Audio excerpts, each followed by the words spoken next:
Hey Carp Geeks, welcome to my admittedly very untidy basement. So what I'm doing is I'm actually assembling a new 125 gallon fish tank which I'm going to use for multi-species investigation of the feeding stimulants.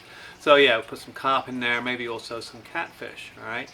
Now, this is quite a process. So this is kind of video number 1 of probably 3.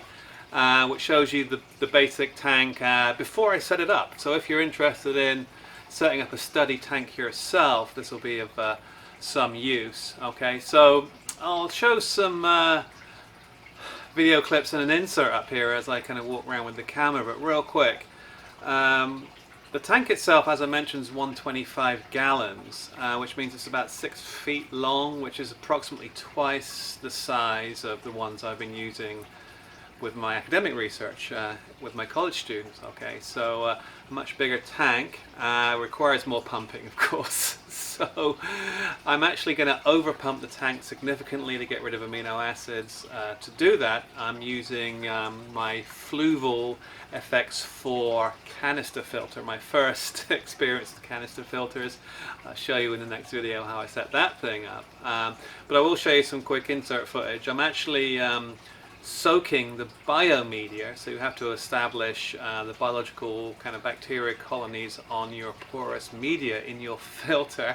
This is the nitrogen cycle for all you nerds out there. You have to establish that media really to cycle the tank, otherwise you get new tank syndrome and fish will die after about 2 or 3 weeks. So yeah, I've been soaking the media that came with the filter and some additional media in my other fish tanks, which I've live fish in for some time, so they'll be colonized when I put the fish in reasonably soon.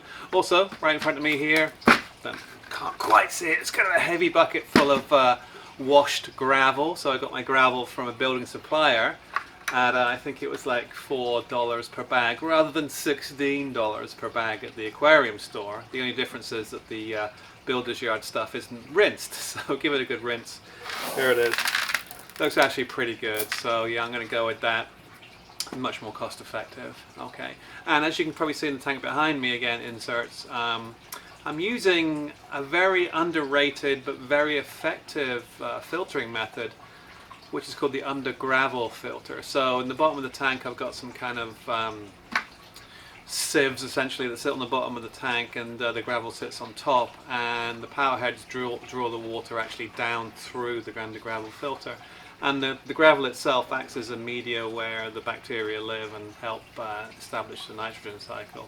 That's essential for amino acid research because the amino acid solutions we use are always denser than water, so they settle into the gravel, and after many years of frustration we figured this out because we'd turn our filters back on after doing an experiment and the fish would immediately start to try and feed again. That's because the aminos had lifted from the gravel.